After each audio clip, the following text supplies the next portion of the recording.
because I know we're all still recovering from the very excellent anniversary party yesterday, but I'm particularly thrilled that we have Josh Kroll here with us.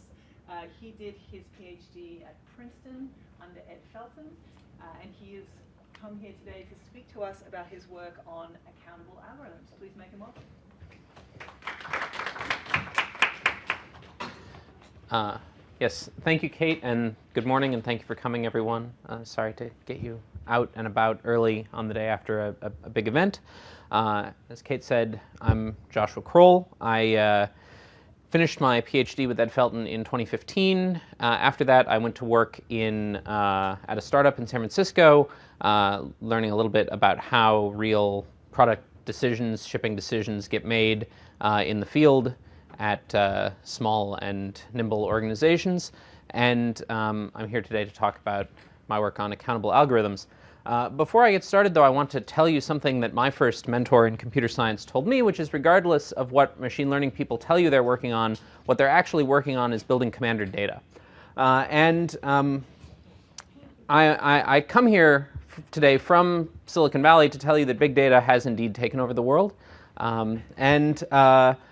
With that comes concern from some people that it's entirely possible that the use of all of this automation has come with some risks, and that it may have gotten beyond our control, and it may be in a situation where it can do us some harm.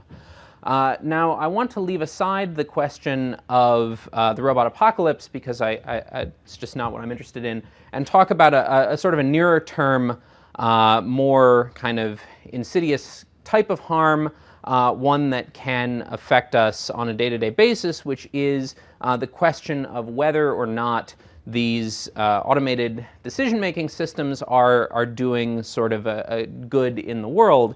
And to give an example of a place where they might not be, I will point you at something that some of you may be familiar with, which is work by Julia Angwin and others at ProPublica.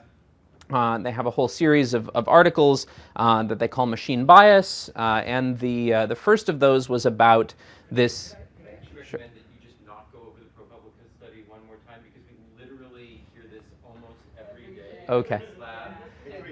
We are so intimately, everyone in this room is so intimately used to that stuff and all the critiques of it, that I think rehearsing that again is just Right. Yeah. Okay. That's perfectly valid. I anyway was just using this as a way not to litigate what happened in this work, or what we might think of it, or how we might respond to it, to say that when we build these systems, we want them to encompass some values that we think that they should encompass, values like truth, justice, and the American way. Of course, it's not the case, I think we all understand, that there are no superheroes out there who are going to come and put a stop to bad behavior when those values aren't fulfilled. Instead, we live in an environment where that oversight is done by some kind of political process. Maybe we empower a person, an overseer, maybe we empower a committee of overseers, maybe we empower a court or a legislature to do that kind of review. And that brings me really to my work, which is on automated decision-making, by which I mean specifically any decision-making process that affects people, which happens according to some sort of pre-specified rule, such that it could, in principle, be implemented by a machine. Now, I don't think I have to tell the people in this room that such systems are used already in a wide variety of application scenarios, ranging from scoring of consumers in things like credit or insurance risk, or how likely they are to click on an ad, all the way down to hiring systems that rank people's resumes when they apply for a job. These areas share in common the fact that they used to be decisions that were made by people, used to be made by humans, often in buildings full of bureaucrats. Today, instead, those decisions are made in large computer systems.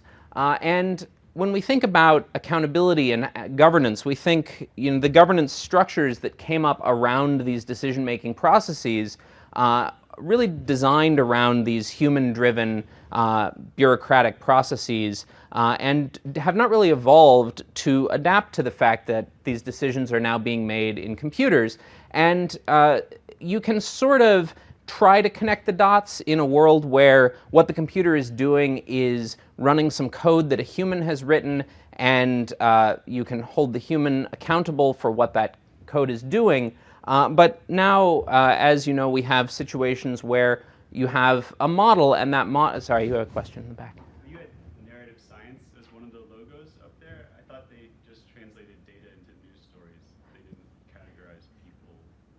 Right, so they're not making a decision so much as they're generating news stories. There are a couple of companies in this space that generate news stories automatically, and you'll see, sports news stories, financial news stories in papers that are credited to staff rather than a particular person, and those might be automatically generated. And you might think, what is the governance problem with this? And the answer is, news stories in finance can move the market by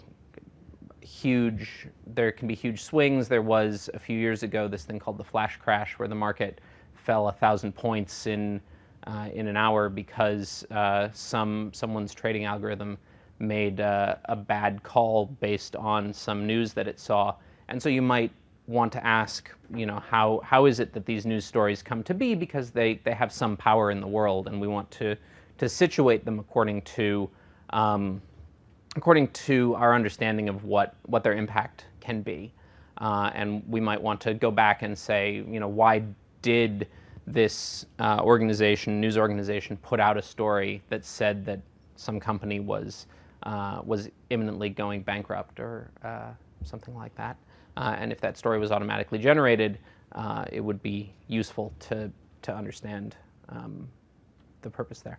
Anyway, what I was saying here is that we're in a world now where a lot of the time the decision rule that is being applied in these scenarios is not something that a human has generated. It's something that has been generated from data, and it's not even clear that once you have generated such a model that you can even read back off the model in all cases what the decision rule is. And so you can end up in a world where the model is making important determinations, but you don't know what policy is actually in force. And that's a problem from a governance perspective. And if you are a lawyer, or especially a law scholar, and you approach this problem, you tend to propose solutions around transparency. And transparency is, I think, going to be a part of any solution, but it's not going to be the whole solution. And we'll get into that a little bit. But the basic intuition here is a very natural notion, which is that if we know what's happening, we can figure out why it's happening and how it works, and whether that is acceptable or unacceptable. And so we can look at a system and we can decide, is the way that it acts, is it acceptable on one side or unacceptable on the other side, and we can draw that line. I want to dive into that a little bit because it's important for the work. When we say that something's going on, what I really mean is we have disclosed, the operator or creator of the system has disclosed the source code for the system and maybe the data that go into it. And that has to be what transparency means, I think.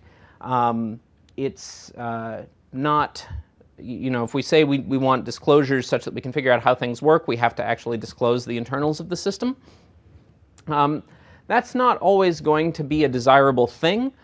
There are a bunch of legitimate reasons we might want to keep the internals of certain systems secret. If you think of some risk scoring system, say for security purposes, right? I just checked in for my flight tomorrow and I didn't get TSA PreCheck. I would prefer to have gotten TSA PreCheck, and if I could do something to always get TSA PreCheck, maybe I would do that.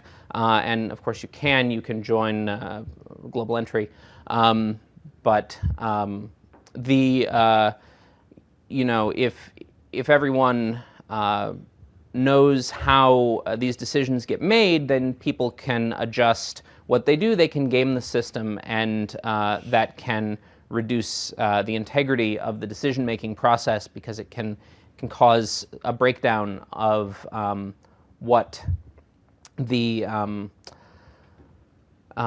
decision-making process is supposed to capture. And then, in many cases, they're going to be... I have a little question about that, which is that I've always wondered whether that argument can't always be replaced with some amount of randomization.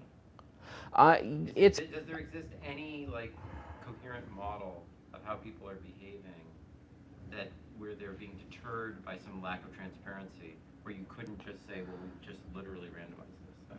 I think you're right, but I also think that, and I'll talk about randomness in just a second. I think randomness makes transparency hard for a different reason, and I'll talk about that in just a second. But first, I wanted to mention that sometimes disclosure is not going to be feasible because there are privacy concerns. So let's imagine some system which is using your health records or your fine-grained financial data or your location.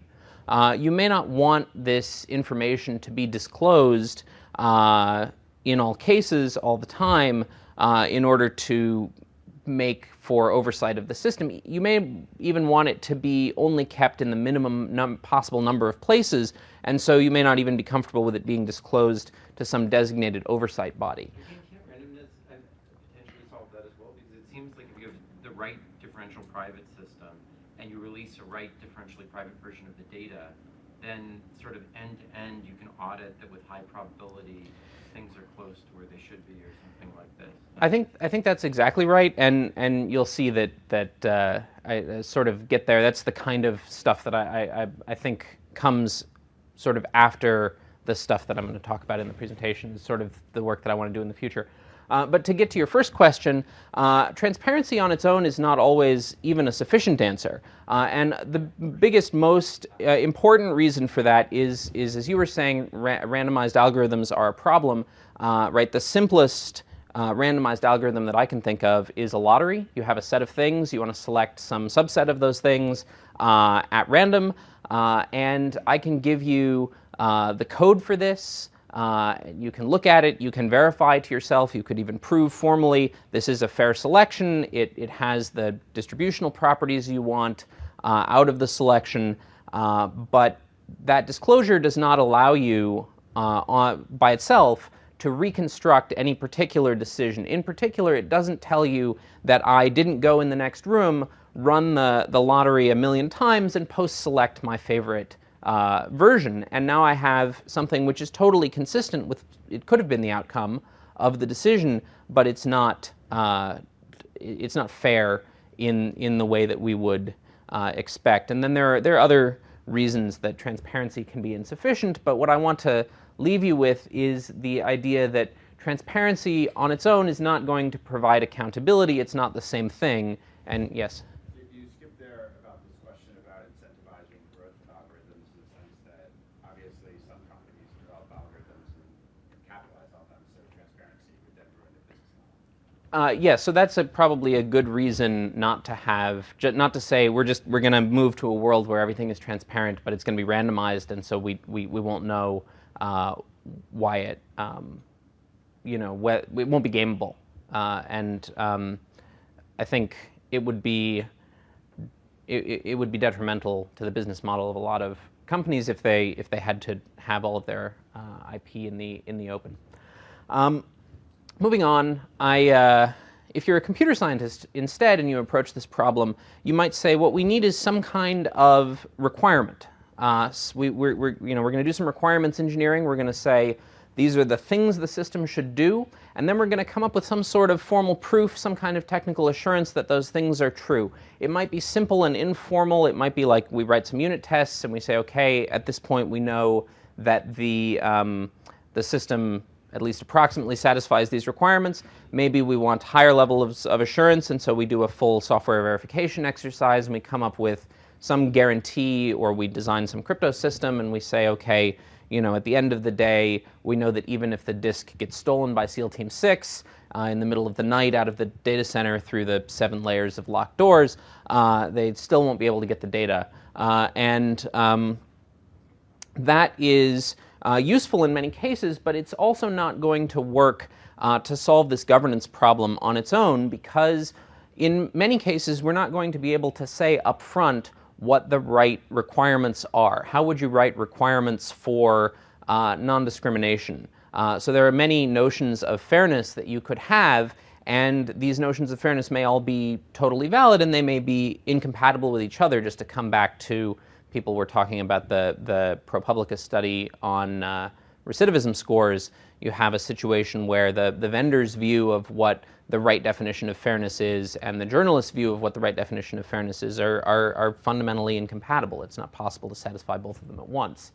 And even if we stipulate that we could generate requirements, it would be hard to know that the system that we have in front of us actually satisfies the requirements that we have in practice. Even very simple systems like electronic voting systems have this problem, right? These are fundamentally just programs that are counting things, and yet we still can't tell whether the machine in front of us has the right properties without some pretty heavy-duty engineering.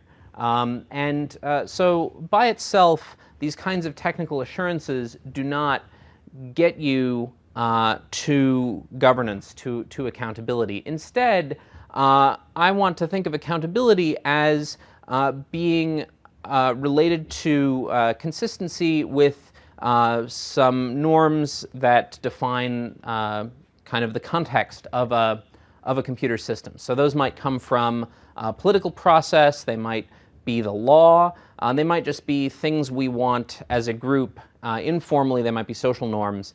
And then the accountability part of it comes from the idea of evidence. So we want to make sure that the fact that the system matches up with what we expect of it is evident to the public. And that evidence can be, yes, Kate? Josh, just because it seems that the right week to ask this question, what do you do when, say, the political and legal norms are in conflict? That's an excellent question. And I think the answer from the perspective of this work is that that's a problem that's in the political sphere, and you have to build trust somewhere, and if the political sphere is not getting you the trust that it needs to get you, then that's a problem in the political sphere, and it has to be solved there. What's your hierarchy of norms then? Oh, where are you choosing your sort of prime norms? So I think that one of the interesting or important pieces about this work is that, as I was saying just a second ago, you can't expect to have such a thing kind of a priori.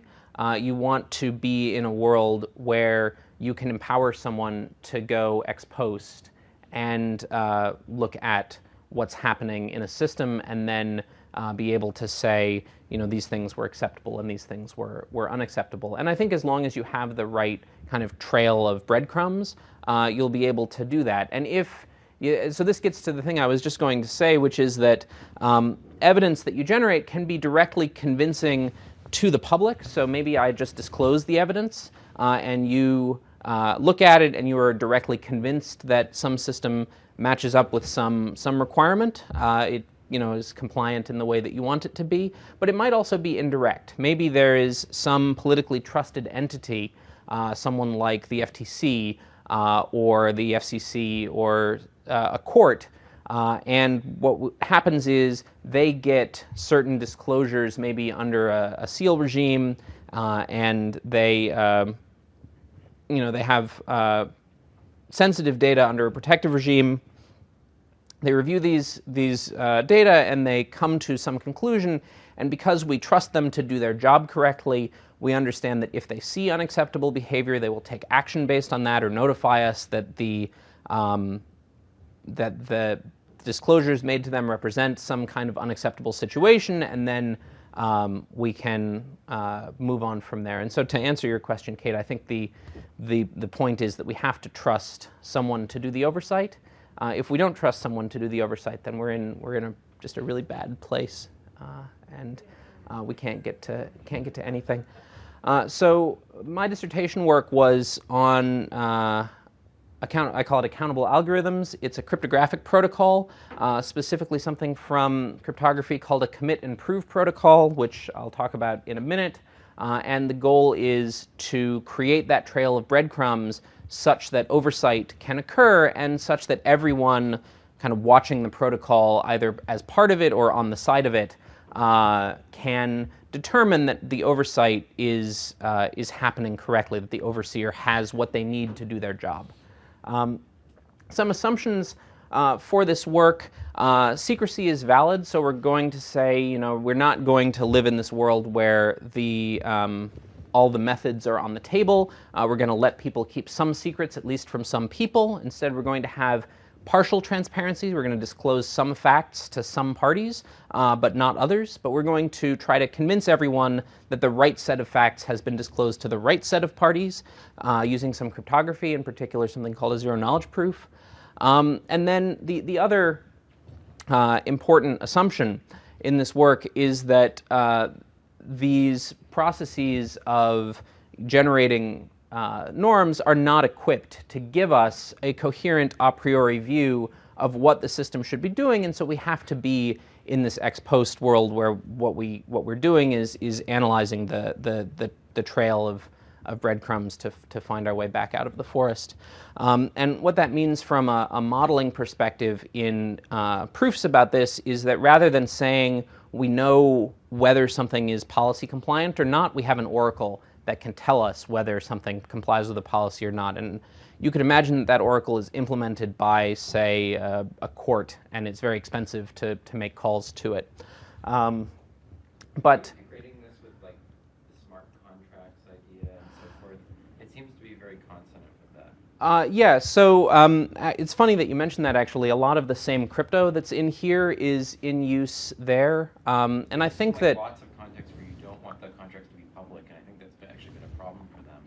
Yeah, and I did a little bit of work on that isn't published, but I can talk to you about it either at the end or offline. But I agree with you that it's related in interesting ways, but I do want to cover this material.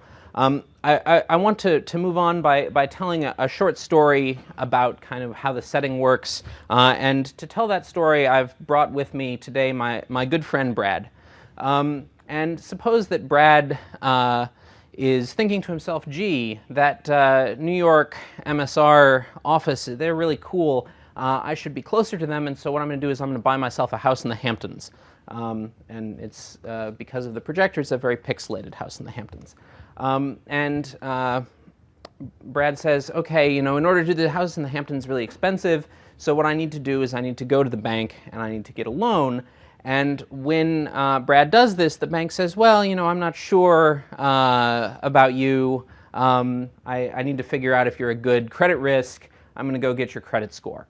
And this is exactly an automated decision in the way that I described, in that once upon a time, these decisions about who gets a loan or not were made by humans, and now they're instead made by big computer systems. And so when we think about this process in an automated sense, the setting is Brad is going to write down an application for a loan. He's going to send it into the bank, and the bank is going to make a decision and come back with a score. And if we wanted to provide governance to that process, we might say, okay, we're going to have a standard human-driven governance process. We have a legislature, in this case the Senate Finance Committee, and they think about how should this process work and has anything gone wrong. And because they would spend all of their time doing that instead of overseeing the rest of the markets, they create some sort of agency to do this work for them all of the time. And then if we go back to the setting and we say, how could we convince Brad and everyone else that the system is working properly, we could add to this setting that before the application gets written, the agency discloses its policy for how it makes these credit scores, and then it provides some sort of evidence, some sort of proof to the overseers that it's actually applying that policy to Brad's application to generate Brad's score. And so that gets us to the setting that we want. If you back up from this and you look at it in a more general way, we have I think that kind of the general setting for an accountable decision, where we have the agency with a confidential policy that they're not going to disclose. Because they're not going to disclose it, they're going to use something called a cryptographic commitment to let Brad know what the policy is. In general, the subject of the decision is going to send some kind of private data to this decision maker, and the decision maker is going to send back some sort of outcome, and then we can replace that evidence of, was the outcome the result of applying the policy to the private data with a zero-knowledge proof. And the zero-knowledge aspect of that proof is what allows us to keep from disclosing the important facts about this. Just to, I don't know how much crypto people know in the room, but I'll go over quickly these two crypto primitives because I think they're interesting. I came up as a sort of a crypto and security person. Actually, that's what I wanted to do when I was a kid, was work on secret codes. So I got to do that. So I got to do what I wanted to do when I was a little kid. It's very exciting. So a commitment is a small string that refers to some larger digital object, some document. And it's the equivalent of taking that document and sealing it in an envelope, in that conceptually, once I have done that, I can give you the envelope, and now you know that I cannot change the contents of the envelope. So in that sense, the envelope keeps me honest. It also has the property that can be opened later. So if later I show you the document, I'm like, hey, here's what was in the envelope, you can open up the envelope and check that that's what was in the envelope. And the way that works is that a commitment scheme has two algorithms: commit, which generates the envelope, which is this small string, and a key, cryptographic key, which is just a random number. And a verification algorithm, which takes the document and the commitment and the key and produces a binary output. Is this correct or not? Yes? How does this commitment help an individual determine whether a company is sticking to its policy? We'll talk about that in just a second. There's a correctness property, which is that if I issue a commitment and then call verify commitment on that with the right arguments, the document I committed to and the output of commit, I will always get accept. And then there are two key security properties. One is the hiding property. The commitment itself does not tell you anything about the document, so the envelope is an envelope. It covers over the document and seals it off, and even if I give it to you, you can't open it until I tell you. That's the important thing. You get no information or negligible information. Negligible is a cryptographic term that means 1/2 to the security parameter. It means very tiny probability that you can get any information from the commitment, and then it's also binding, which means that it's not possible for me, once I give you the commitment, to come up with some other way to open it, some sort of another document that I could have committed to that would give you the same commitment that I gave. And typically, the way this would work, in the way that I've described this and notated this here, is that I would keep the key secret until I open the commitment. And giving you the key is what allows me to open the commitment. So that's the key to a commitment scheme. Now, to answer your question, how does this help us deal with policy compliance? We need the other primitive that I'm using, which is a zero-knowledge proof. And a zero-knowledge proof is just a way for me to convince you of a fact without telling you exactly why you should be convinced of that fact. And so a very simple example, just to make that intuitive to you, is suppose that I say, hey, I know the password to my laptop. And you say, Josh, that's silly. Of course you don't know the password to your laptop. So I lock the screen, I turn it around, I show you the lock screen, and it has a little password thing. You believe that the only way I can unlock it is by typing the password. I turn it around so you can't see, I type the password in. And once I do that, I turn it around, I show you that it's unlocked, and because you believe that there's no other way I could have unlocked it, you conclude that I must have known the password. Now, I haven't told you the password. I haven't allowed you to type the password in yourself, but nonetheless, you are convinced of the fact that I know the password. It turns out that you can make a zero-knowledge proof which covers any statement in NP, and you can also make a zero-knowledge proof which covers any statement in NP and is non-interactive. Meaning that I send you one message, and from that message you are convinced of the NP statement. Recently, very recently, in the last, 5 years ago now, but since then there's been a lot of work on this topic. There has been a series of really revolutionary advances in the state of non-interactive zero-knowledge proofs that verify computational facts.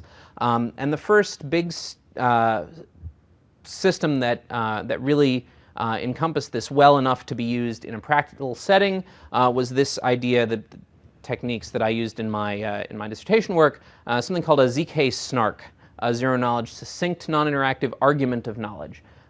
There's a theoretical oddity around what's an argument of knowledge and what's a proof of knowledge that I'm just going to pass over. It's succinct in that the message that I send you, the one non-interactive message, is very small. It's 288 bytes at 128-bit security level, and it's very fast to verify it. So the verification algorithm applied to that message is going to run in constant time, and that time for verification in a snark is independent of the complexity of the statement that you're proving. All of the proving complexity is in the prover's step. And what that means is a snark can be verified in about 5 milliseconds using the tool that I was using, which is a library called libsnark. There's another snark library, by the way, that comes out of MSR. So one of the big groups in this area was at MSR Silicon Valley, and they have a paper called Pinocchio and another paper called Geppetto that are really excellent papers. The way that these systems work is that there's a setup step, a generation step, which is trusted. In order to accept the proofs, you have to trust that the generation step happened correctly, and if you don't believe that it's possible for everyone to trust the generator, there is a multi-party computation version of this where we can have a bunch of mutually distrustful parties, and as long as you trust one of them, they can generate the parameters for this scheme, and you're going to come out okay. Then what the generation step does is it gives you a proving key and a verification key.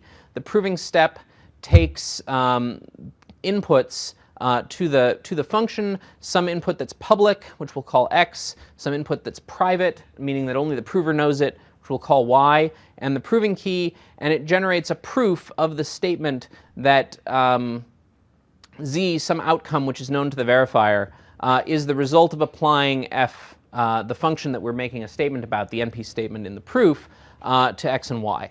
And then the verification function takes that small proof and the verification key and outputs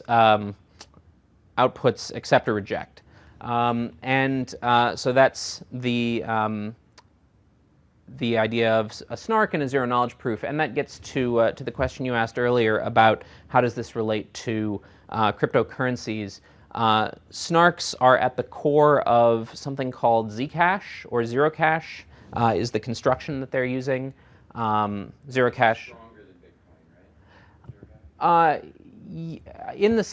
In an anonymity sense. Yeah. So Bitcoin works by having a ledger of all the transactions that have happened, and in Zero Cash, you can make transactions off the ledger and prove that those transactions balance out in the right way such that the ledger continues to balance, and you just occasionally drop some proof. Applications, those are important because they would allow you to basically avoid you being able to sell your vote or intimidate it. Right, yeah, and there are all sorts of interesting things you can do with this, and I think that there are some really cool things you could do with this technology on top of things like Ethereum kind of smart contracts tools, because you have this powerful computational primitive that doesn't require you to see all of the computation. And you say, well, but Josh, you do see all the computation because this function gets put into the proving key, which is known to the verifier.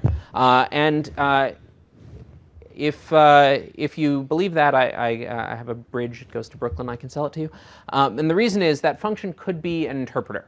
And so the private data could be a program for the interpreter. And in fact, people have built such interpreters and demonstrated that they're very efficient, or can be efficient enough to use for at least small programs. And so people have like factored secret numbers in these and proved that they know a factorization, things like that.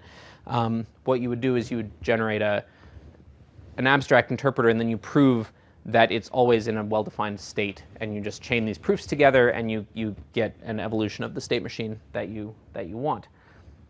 So to go over the crypto protocol that I described with Brad and the house in a sort of a crypto notation, just real quickly, we have a decision-making agency A, we have some subjects, N subjects, and we have an overseer, O. We assume that the agency can write to a log that's visible to the public if we are really feeling of the moment, and we want to call that log a blockchain, and we want to make sure that it has append-only properties. We can do that. Let's also say that the decision-making agency has a confidential way of getting data to every subject. Maybe they put it in an envelope and send it in the mail. Maybe they have a TLS channel to every subject. Who knows? I don't really care. It's not important. But we are going to assume that the subjects are not colluding with the overseer to make the agency look bad, which is sort of a weird assumption, but maybe not so odd. In crypto, there is this common notion of an honest but curious verifier in a lot of settings, and I think you can get around that, although I haven't really tried using some standard techniques. Should be possible.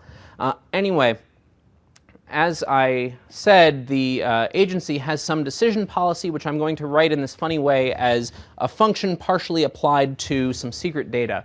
And that allows me to take the view of the zero-knowledge proof scheme that I described, in which we have a public function and some data that is a secret portion of what in zero-knowledge proof world is called the witness, which means the thing that I know but am not going to tell you that is important to convincing you of the truth of the statement in the zero-knowledge proof. And then each subject has some personal input which is indexed to them. So, you know, if it's a credit score situation, you have your loan application. The overseer has access, as I indicated earlier, to some oracle which can describe whether a policy is acceptable or unacceptable. The oracle can tell us whether things are good or bad, and this gets us out of saying what the policy is ahead of time. And then we have a crypto protocol that is, as I said, a commit and prove protocol. So what happens is you commit to the things that you know as soon as you know them. So ahead of time, the agency is going to commit to its function separately by committing to f and y. And then if we need any random numbers, we will collect them and get commitments to them written into the log. And we get to the part of the epic in the protocol where the decision gets made, and so the agency commits to which particular values of indexed x that it uses in a particular decision, and what outcome it got by applying the policy to that specific input, and then it issues a proof that says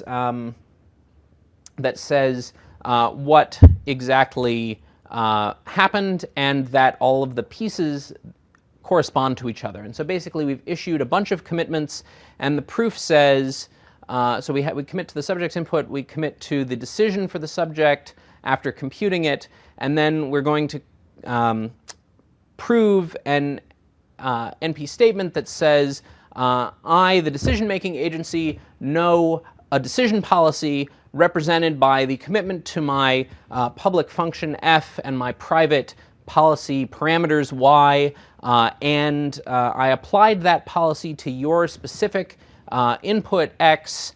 I got output z. If I had randomness, the randomness lines up correctly in the way that we agreed that the randomness was supposed to be used, and all of those commitments match up with the statement that f of x and y plus any randomness is the outcome z. So then when you verify this proof, that the decision that's represented by the outcome commitment is the decision that came from applying the policy to the committed subject's input data. And then we send to this, we put all of that in the log in an authenticated way. We sign the log messages so that everybody knows the agency can't repudiate them.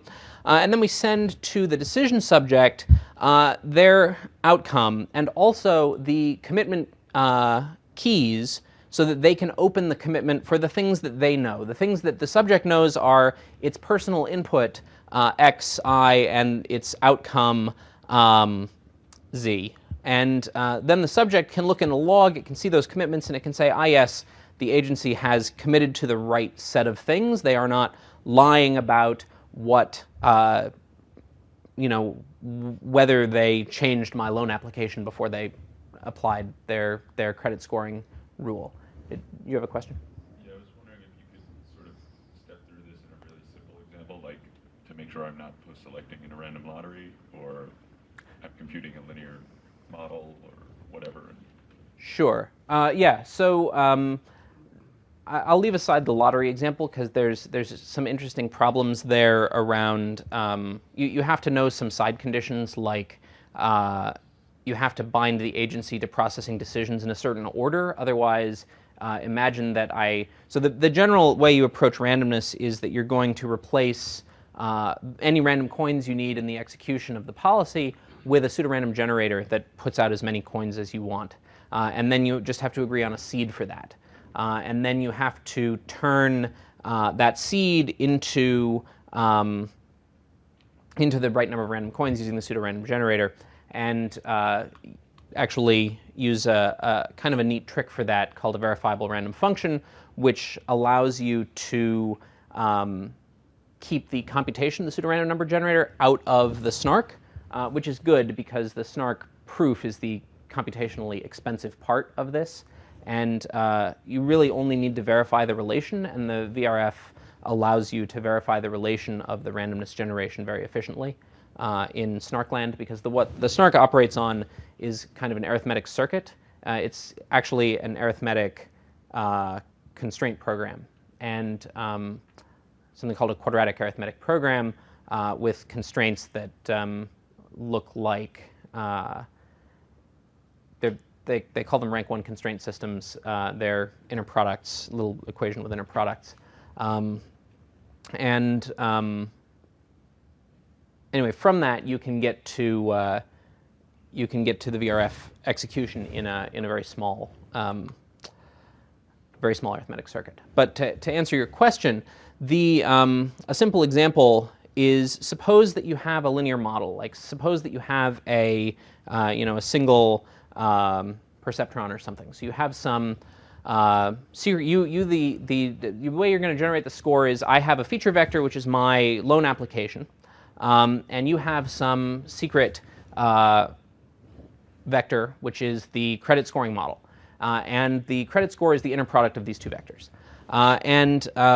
So what the function is the inner product function. That's very easy. What the input is my loan application. Y is going to be your secret parameters, whatever they are, and the execution. So what happens is, I'm going to issue commitments to, once I get the application. Long ago I committed to what the credit scoring secret model is. Ideally long ago enough that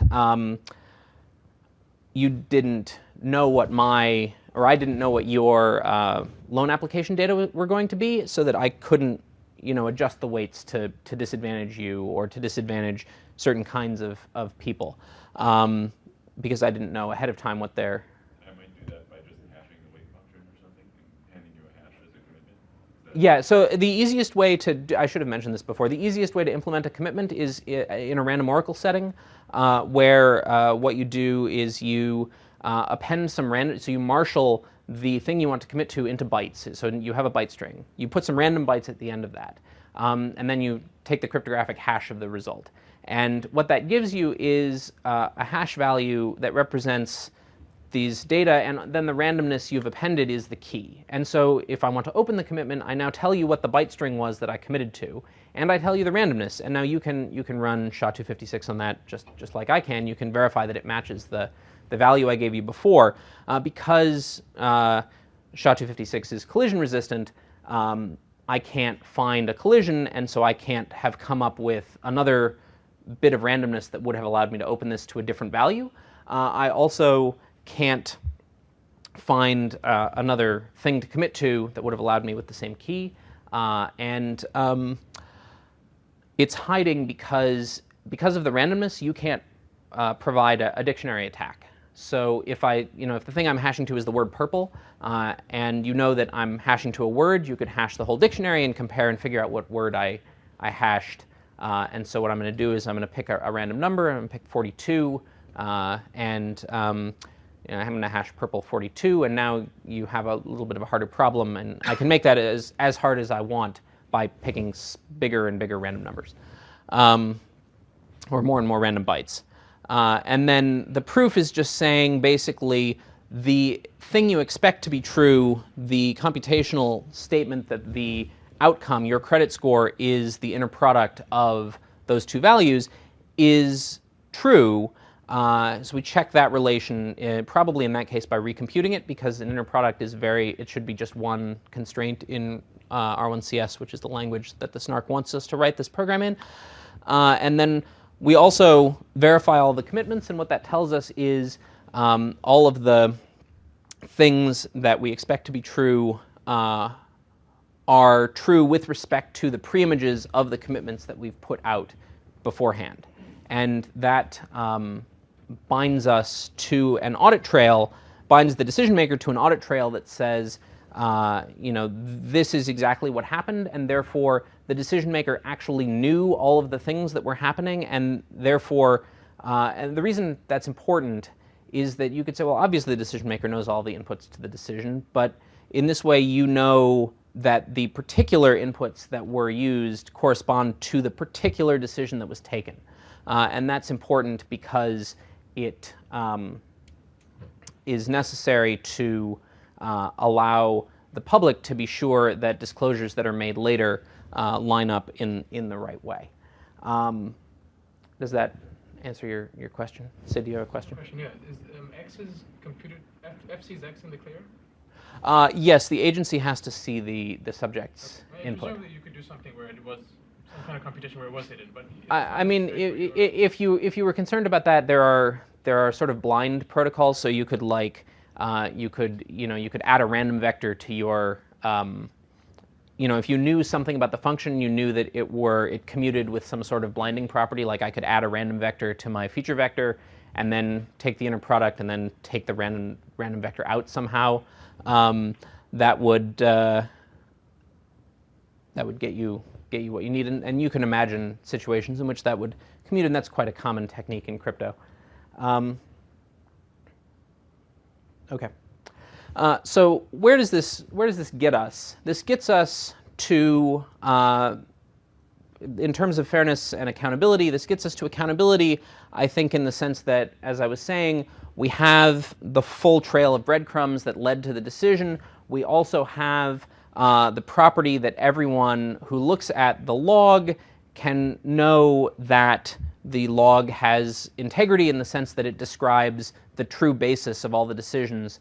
And you might say, well, this is silly because the decision maker has seen everything. They know that the decision comes from the true basis of the decision. But at least this way, you know that their statements on this accord are recorded and can be checked later. So if they get sued or something like that, and they have to disclose what the basis of the decision is, they actually have to disclose the basis of the decision that they used, and everyone can see that worked out.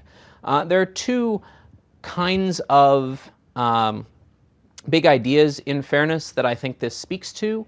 The big one is procedural regularity, is what I like to call it. And what that basically boils down to... Sorry. I think you're underselling it, because I think the notion of decision maker is always on the basis of the decision is sort of like vastly counterfactual, actually.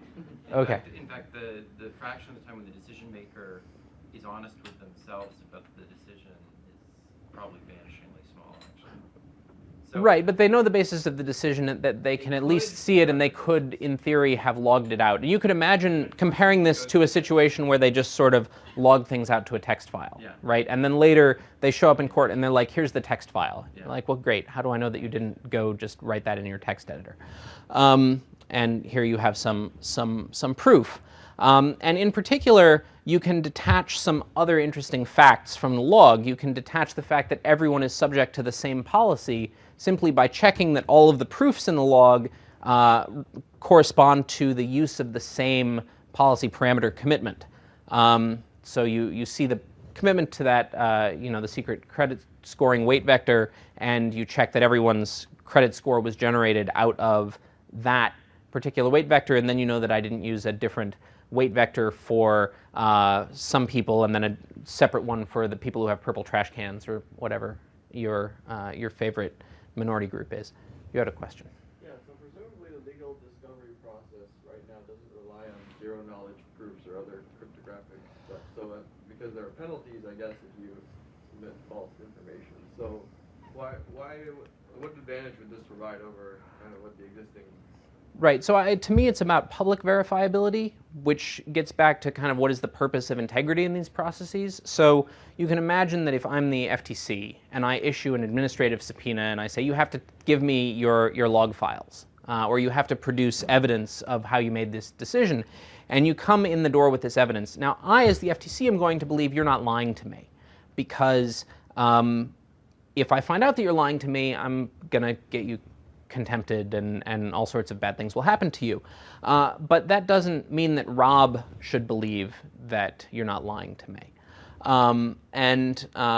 What we want is everyone to be able to understand that the process has integrity that provides us with a kind of social contract for the decision-making process where it covers.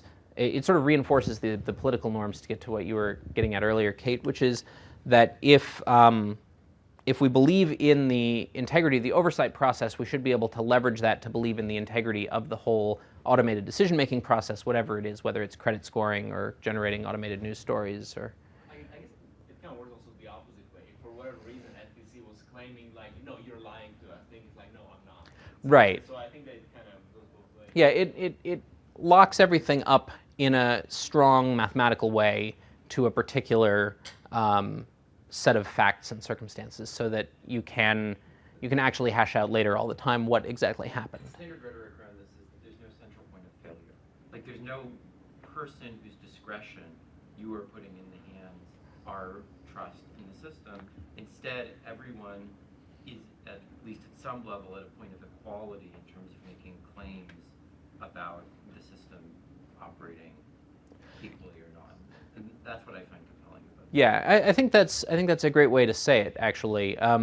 Although something that I've thought has been interesting, that I'll talk about in a minute, is there are a lot of systems where the agency in a decision that actually impacts people is hybrid. So there's some decision support component, right? The automated system does not actually make the decision about you. It informs a human who makes the decision about you. And then, or a human's discretion might fill in some information that is given to an automated system that makes a decision.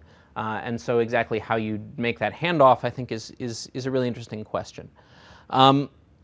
So where this leaves us from a kind of a social perspective is that these processes, these properties that constitute procedural regularity, support notions of due process and something called bureaucratic justice, which is a theory that comes from Jerry Mashaw about how to operationalize the requirements of due process in the realities of making decisions in a bureaucratic setting. I've written about both of these things in, font is way too small, but 2 law review articles. One is in the University of Pennsylvania Law Review Now. The other is forthcoming in the Harvard Journal of Law and Technology. Both are on SSRN. And the second one is not yet linked from my website, so I will fix that. The other kind of side of the fairness coin, which is something that I think you see a lot in machine learning literature, is once we have established that there is a policy in force, and that policy is applied to everyone equally. So the credit score that's given to me was decided the same way as the credit score that was given to you, is decided the same way as the credit score that's given to everybody. But that doesn't tell us anything about the fairness of that policy. That doesn't tell us if that decision-making rule was the right rule or a fair rule. Maybe the rule says, everyone with a purple trash can gets a credit score of 2. Because these things are programs, they can be discrete, and they can have like an if statement that detects some property of you and says, if your gross income is exactly your gross income to the cent, then penalize you 50 points. And that's one of the reasons you want to be able to commit to the policy well in advance, to say that the decision maker ought not to be able to play that kind of game. But this is really what gets us back to this notion of consistency with norms and market goals. And in fact, You need to, is there a way to guarantee that the input that goes into the policy that you're guaranteeing is exactly the input that was provided by the subject? so what happens there is the subject. Can there be an extra bucket that says desired decision here? Right. So what happens in the protocol is that the subject gets access to the keys to open the commitment, and the subject knows what their own input is, and so they can verify the commitment in a log if they want to, and raise the flag if that's wrong. So the subject has the opportunity to. I do want to talk about the fact that it's possible, because these proofs can cover any NP statement, you can expand the proof to cover some additional property checker. Say that you have some property checker that operates over the secret part of the policy. You can run that and put it as part of the proof and verify that it accepts that the property is true. Let's see, I'm going to skip this slide for time, skip straight to this work on fair classification. One thing that I think is really interesting is we've talked about how fairness, or I know that people are aware of how fairness can be built into machine learning systems. One of the first ideas or first papers on that topic was this paper, Fairness Through Awareness, which came out of MSR in Silicon Valley, which solves the problem that a classifier should be fair to subgroups in a particular well-structured, formalized way. Suppose that we wanted to do this, but we wanted the classifier's weight function to be secret in the way that we've talked about.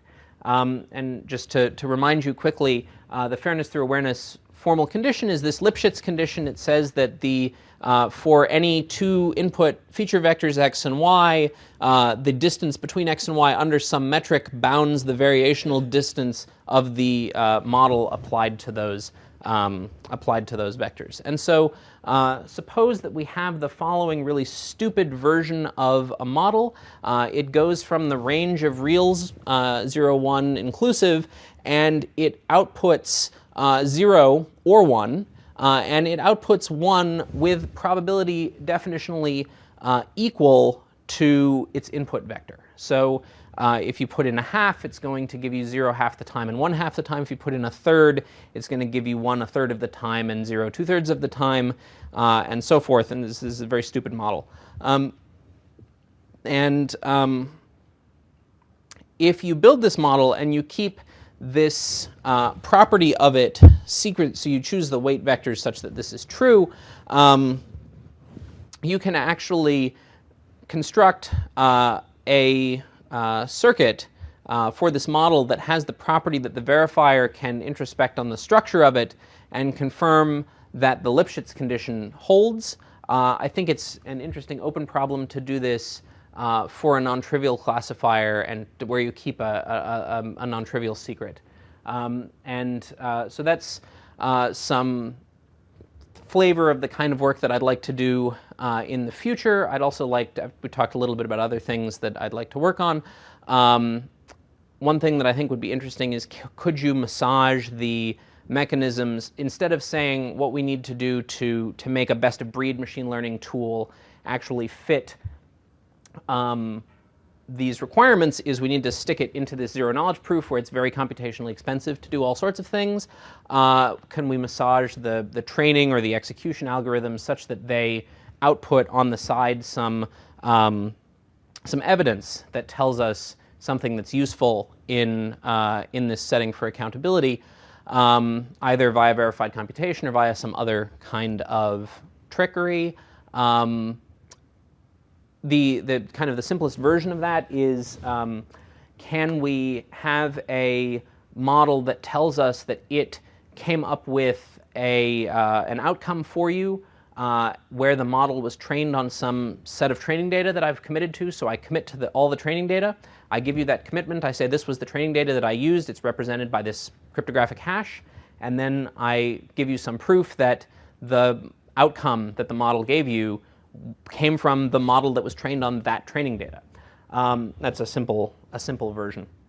Another kind of question in that vein is, could you use these proofs in that state machine concept that I described earlier to say that you have some highly dynamic online model and it's always going to update itself and stay within a particular envelope. So we understand the online model is good, if it stays within this bound, and the update function has never violated that bound. So that's an interesting on the parameters of the model. And then I talked a little bit about what happens when a human is in the loop, and something that I also think is interesting is talked a lot today about partial transparency, disclosing some things to some people, and I'd like to know how that plays with interpretability. So if I disclose to you partially how a decision was made and keep some of it secret, does the secrecy blow out the interpretability of the model, or can I still give you some meaningful notion of how a decision was made? And so I want to conclude, because I'm just over time, by saying that the big lesson that I've taken from this work is that when we want accountability in a system, we have to kind of design for it. We can't staple it on after the fact. And that's not surprising, because if you think about how governance works in bureaucratic decision-making processes, those processes are very heavily designed to support the kinds of oversight that happen onto them. And the other thing that they take as a design philosophy is that fairness, or the right answer to these questions, is really an ideal. We don't know how to specify ahead of time that something is consistent with public values or norms. We don't even know how to specify ahead of time whether something always complies with the law, and the law is definitely set ahead of time. Instead, we have to wrap up some kind of evidence and then empower some entity to look at that evidence later and separate acceptable behavior from unacceptable behavior. And so fairness is an ideal. It's not something that we can achieve practically. Instead, practically, we achieve accountability. We say we don't know what fairness is, but we know that this entity can tell us whether something was fair or unfair, and then we use that political process of empowering that entity to gain trust of the bureaucratic process. And that's all I came here to say. Thank you very much.